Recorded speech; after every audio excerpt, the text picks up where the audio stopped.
चलिए कल्पना करते हैं कि एक एटम के अंदर हर एक इलेक्ट्रॉन का अपना एक यूनिक एड्रेस होता है, बिल्कुल हमारे घर के पते की तरह। ये पता 4 क्वांटम संख्याओं से बना है जो हमें उस इलेक्ट्रॉन के बारे में सब कुछ बता देती हैं।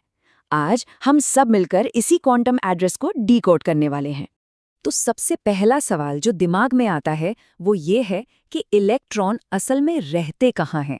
देखिए, पहले हम ये सोचते थे कि इलेक्ट्रॉन न्यूक्लियस के चारों ओर ठीक वैसे ही घूमते हैं जैसे ग्रह सूरज के चारों ओर घूमते हैं, एक फिक्स्ड रास्ते पर।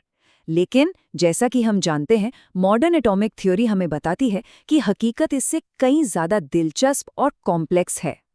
और यहीं पर ऑर्बिट और ऑर्बिटल का फर्क समझना बहुत ज़रूरी हो जाता है।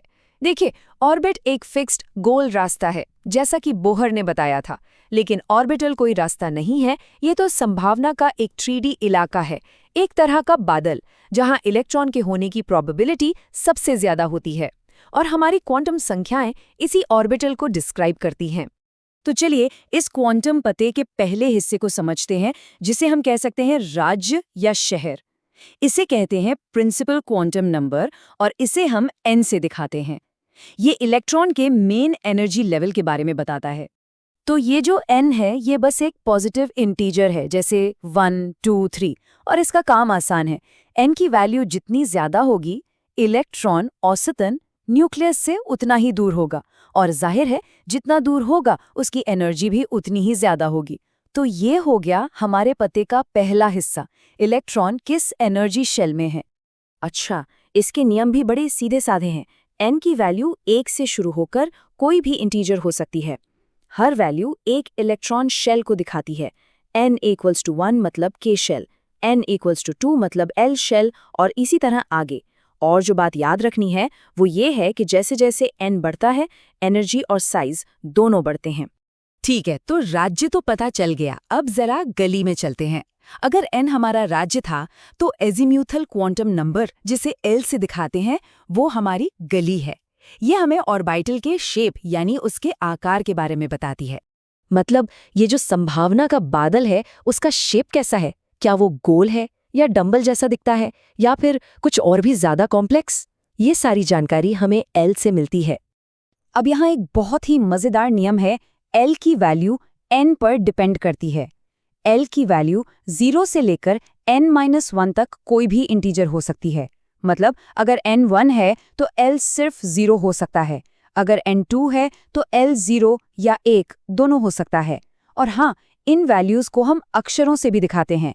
0 के लिए s, 1 के लिए p, 2 के लिए d और 3 के लिए f। ये जो टेबल है, ये इन सारे नियमों को एक साथ बहुत अच्छे से दिखाती है। देखिए, जब n की वैल्यू 1 होती है तो l की केवल एक वैल्यू 0 मुमकिन है, जिससे 1s सबशेल बनता है। और जब n की वैल्यूज 3 होती हैं तो l की वैल्यूज 0, 1 और 2 हो सकती हैं, यानी कि 3s, 3p और 3d सबशेल्स तीनों मुमकिन हैं।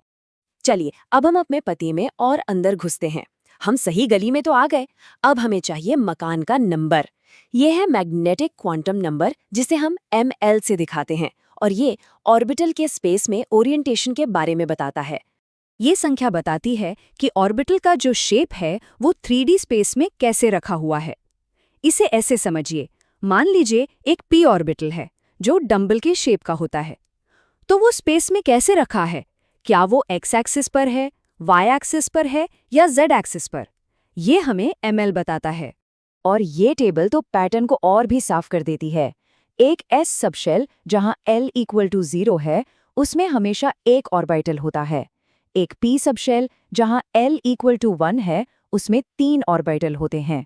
और एक d सबशेल में 5, और इसी तरह। आप इसे निकालने के लिए 2l+1 फॉर्मूले का भी इस्तेमाल कर सकते हैं। तो लीजिए, हम अपने पते के बिल्कुल आखिरी और सबसे स्पेसिफिक हिस्से पर आ गए हैं। अब बात होगी घर में रहने वाले की, यानी हमारे निवासी की। ये है स्पिन क्वांटम नंबर, जिसे ms से दिखाते हैं। देखिए, स्पिन इलेक्ट्रॉन की एक बेसिक प्रॉपर्टी है, जैसे उसका चार्ज या मास होता है।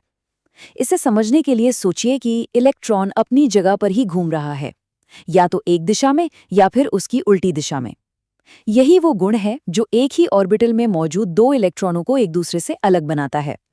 तो इसका निचोड़ ये है कि एक ऑर्बिटल यानी एक घर में ज्यादा से ज्यादा 2 इलेक्ट्रॉन रह सकते हैं, लेकिन एक शर्त है, एक का स्पिन अप +½ होना चाहिए और दूसरे का स्पिन डाउन -½ होना चाहिए। दोनों का स्पिन एक जैसा नहीं हो सकता। ठीक है, तो अब जब हमें इस पूरे पते के चारों हिस्से पता चल गए हैं, तो चलिए इनका इस्तेमाल करके एक पहेली सुलझाते हैं।